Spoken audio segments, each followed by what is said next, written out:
السلام علیکم ورحمۃ اللہ وبرکاتہ۔ ناظرین کرام، اس وقت آپ دیکھ رہے ہیں سنرال میڈیا اور میں ہوں آپ کا میزبان طاہر جمیل۔ تو ہماری آج کی گفتگو کا ٹاپک ہے کہ غیر مدخولہ کی عدت کیوں نہیں، یعنی کہ ایسی عورت جس کا نکاح تو ہوا لیکن شوہر نے اسے وطی نہیں کی، کوئی خلوت نہیں ہوئی اور اسے طلاق مل گئی، تو بغیر عدت کے وہ آگے نکاح کر سکتی ہے، تو شریعت نے اس کی عدت کیوں نہیں بنائی؟ یہ ایک بھائی نے سوال کیا ہے۔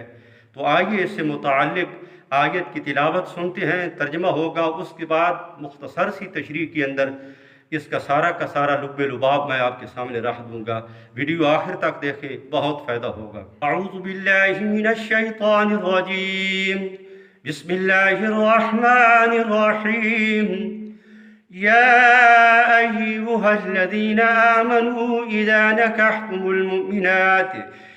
نكحتم المؤمنات ثم طلقتموهن من قبل أن تمسوهن فما لكم عليهن من عدة تعتدونها فمتعوهن وسرحوهن سراحا جميلا، صدق اللہ العظیم۔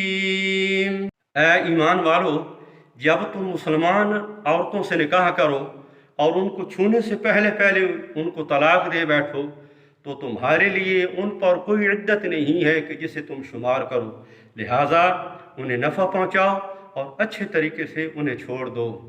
ناظرین کرام، یہ بات تو قرآن کی آیت کے ذریعے کنفرم ہو گئی کہ غیر مدخولہ کی عدت نہیں ہے، اور باقی اس کی عدت کیوں نہیں ہے؟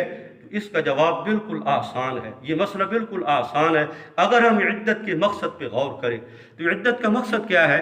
عدت کا مقصد ہے رحم کو خالی کرنا تاکہ نسب کی حفاظت ہو سکے، اور یہاں پر تو رحم کو خالی کرنے والی کوئی بات ہی نہیں ہے، کیونکہ یہ تو غیر مدخولہ ہے، کوئی وطی نہیں ہوئی، کوئی خلوت نہیں ہوئی، فریقین کا ملاپ نہیں ہوا، اس کا رحم تو پہلے ہی سے خالی ہے، لہذا اس کے لیے عدت کی ضرورت نہیں ہے۔ تو اس کو جب طلاق ملے گی تو طلاق ملنے کے بعد فوراً یہ آگے نکاح بھی کر سکتی ہے۔